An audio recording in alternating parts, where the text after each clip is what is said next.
Hi guys, welcome back to my channel. If you are new here, welcome me, welcome you. How are you? Well, I hope. It has been a while since I have recorded a book video, and I honestly don't even really know where to start.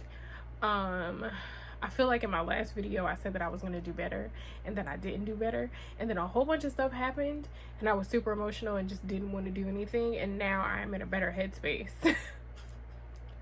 So in this video, if you would like to catch up and be caught up to speed and find out what my reading goals are for the month of June and what books I plan to read, then stay tuned. Now, before we get started, go ahead, hit that like button, okay? Hit the subscribe button, read the underneath a bar, okay? Because there's links and things down there that you may need.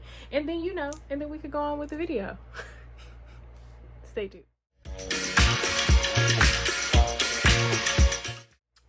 So, May and June, what did I read? I read the book club pick for both months, and then I read the Patreon book club picks for both months, and that was it, baby.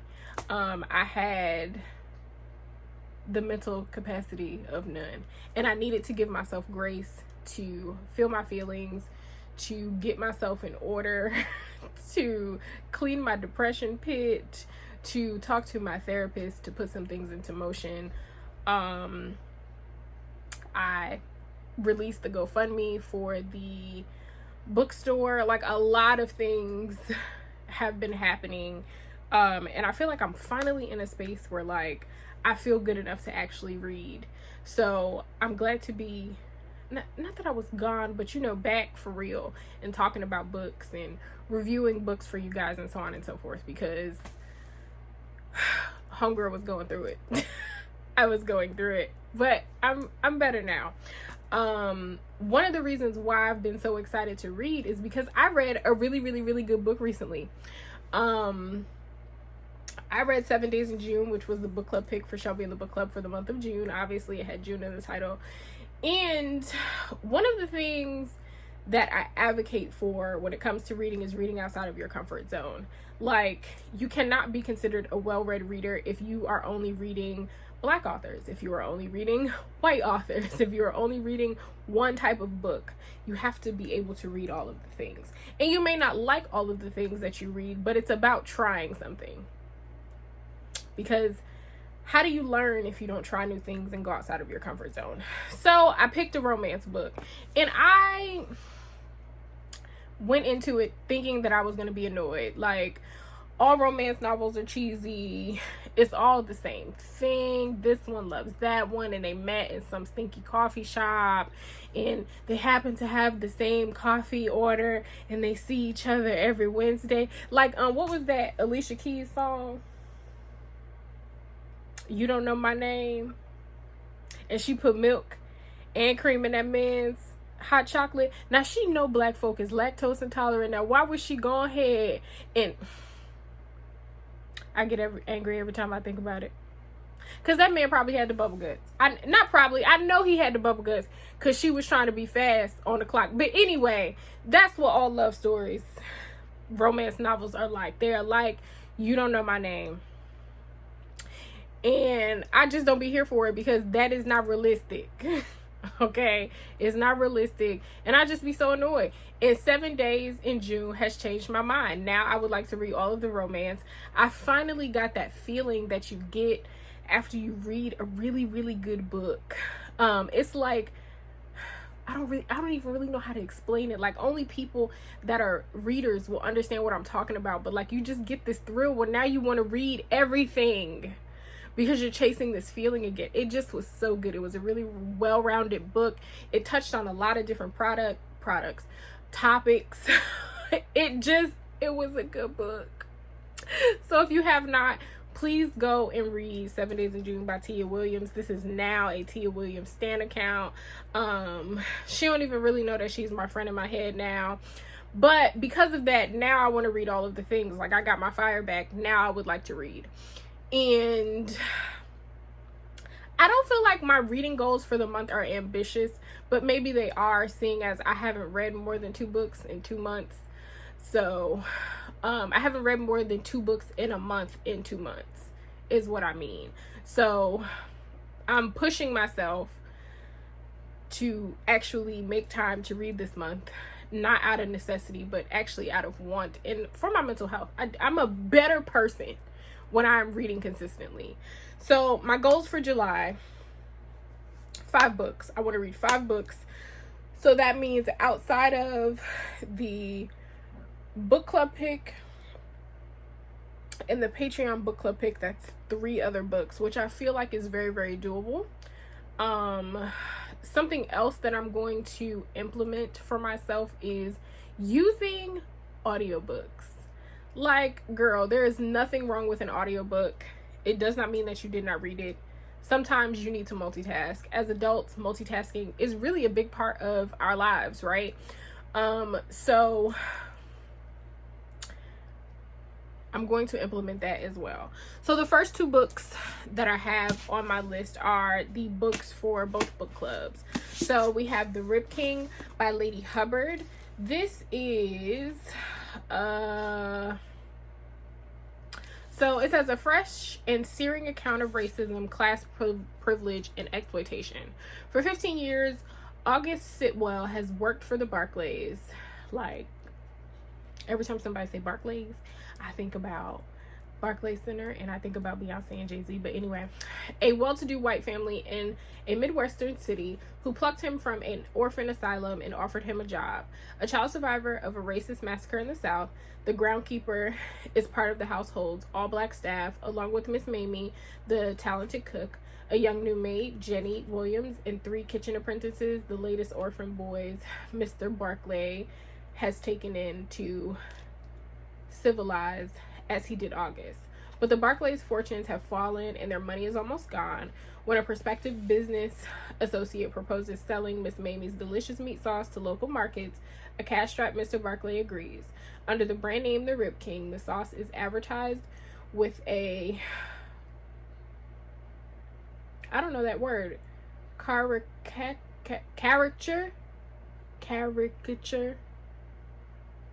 Ooh, y'all gonna make fun of me.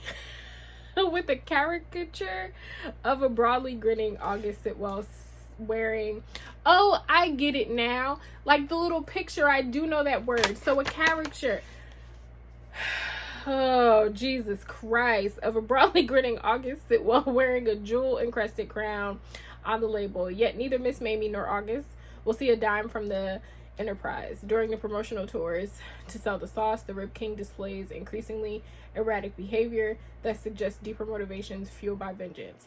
The rest of the former staff, having witnessed Mr. Sitwell's transformation, find themselves implicated in the crimes of the Rib King and are forced to contend with the consequences. Elegantly written, The Rib King is an unsparing examination of America's fascination with black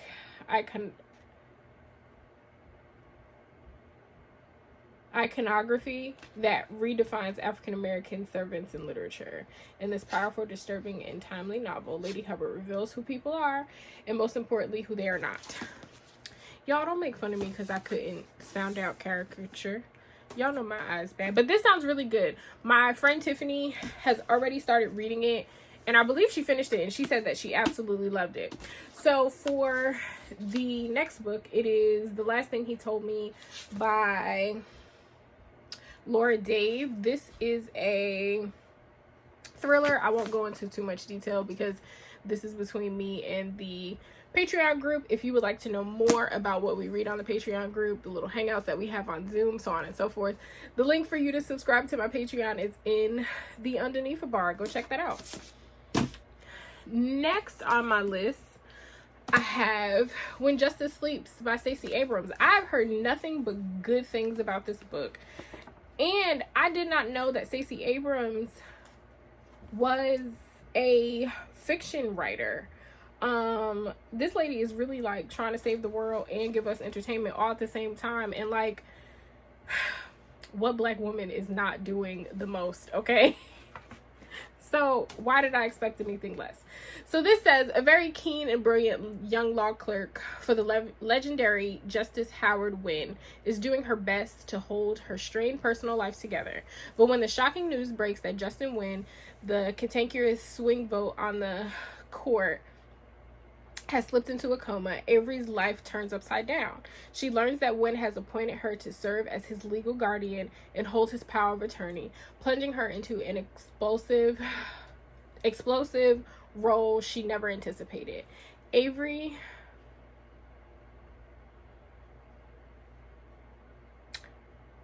I can't read today because I feel like I said a very keen, but it's Avery Keen. Y'all, just I can read, I do it for fun, I promise. Avery finds that Justice Wynne had been secretly researching one of the most controversial cases before the court, a proposed merger between an American biotech company and an Indian genetics firm, which promises to unleash breaking results in the medical field. She also discovers that Wynne suspected a dangerous conspiracy was infiltrating the highest power corridors of Washington. As political wrangling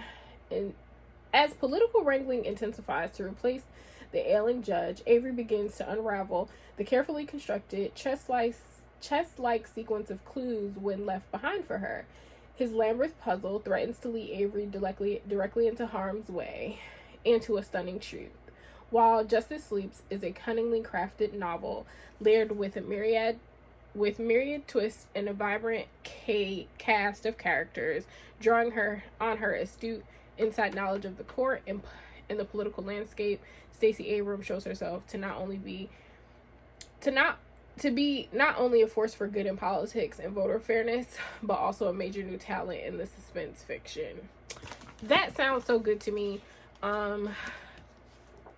Like, suspense and like thrillers have been a thing for me lately, so I really wanted to read this. I've heard nothing but good things about it. Not something that I would usually read, but it said Stacey Abrams on it, so I had to have the book, and I'm really interested to see how good it actually is. The next thing that we have is something that I've already started reading, and I've kind of just been taking my time through it, but it is a long one. It is over 500 pages, which y'all know about a 400-page book is my sweet spot. So I really want to get through this one. But this is The 12 Mile Straight by Eleanor Henderson. Now, I haven't heard many things about this book, but what made me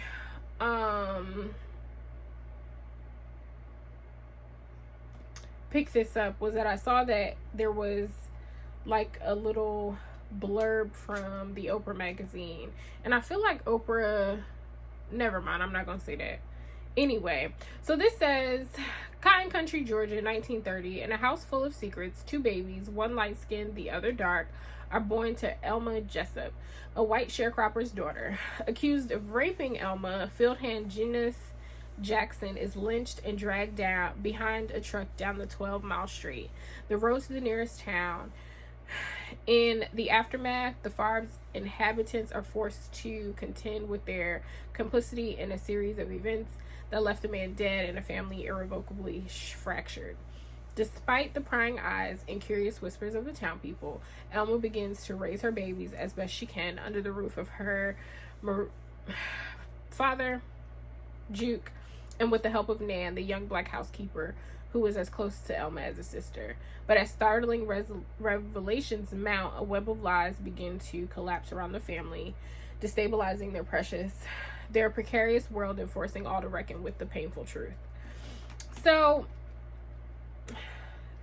far, it's not bad. I feel like I'm in the bit where it's a lot of story building, but the writing is not bad. It's holding my attention, so we'll see how fast I get through it.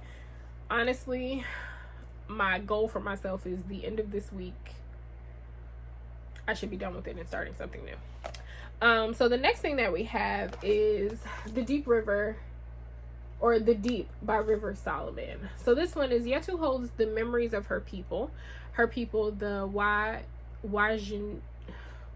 Wajinru, descendants of pregnant African slave women thrown overboard by slave owners, live idyllic lives in the deep. Their past, too painful to be remembered regularly, is forgotten by everyone save one.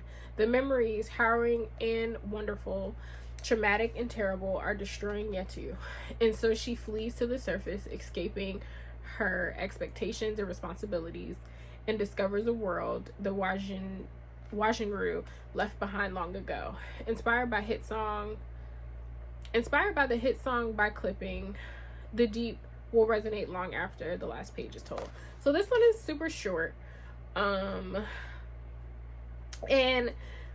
I like the talk of like mermaid adjacent things, so on and so forth. So this sounded really, really interesting to me. And that is a black woman on the cover. You guys know how I feel about black women being on the cover of books. So there's that. And then last but not least, so I think 1, 2, 3, 4, 5, 6. So technically it's 6 books here.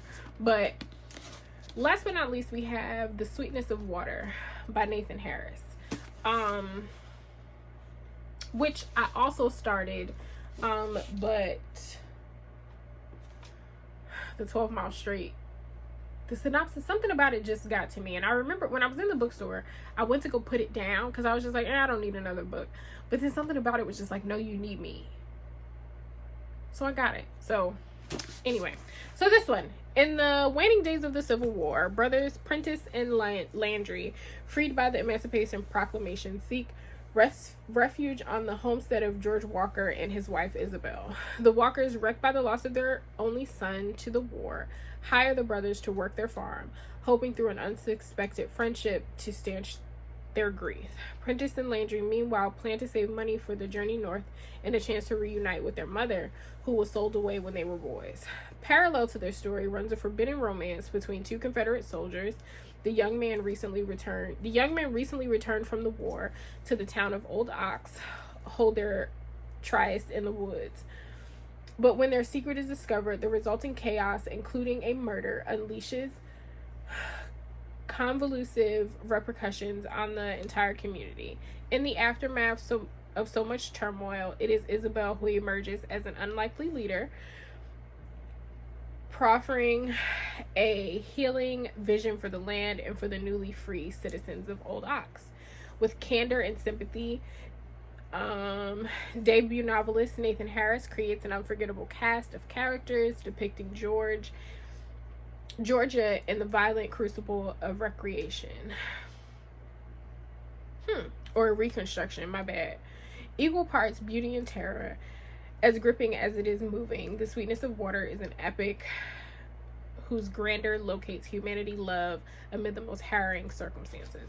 So this was actually an Oprah's book club pick, I believe, for this month. It just sounded so intriguing for me, and I read the first 2 chapters and it was really good. So like I said, my goal this month is 5. If I make it to 6, then Yahoo. But those are the books that are on my radar for this month. And I think that's pretty much it. Let me know what you guys' reading goals for June is. For June. Jesus Christ, I don't even know what month it is. What your reading goals for July are in the comments. Do you guys have any of these books? Do these books sound interesting? You know I love to interact with you guys. So let me know in the comments, and I will be sure to respond. If you have not yet, please share the GoFundMe. We are kind of stuck at 11,400 right now. I'm so grateful for what we have raised so far, but I am planning a giveaway. So yeah, that's that. But please share. The link will be in the underneath bar. If you have not donated, please do if you are able to. If not, that is fine. I love you anyway. But just make sure you share. Put it in people's faces. We need more Black-owned bookstores. So with all of that said, I love you. If no one has told you today, I love you. I love you. I love you. You are kind. You are smart. You are important. And I will talk to you guys soon. Bye, guys.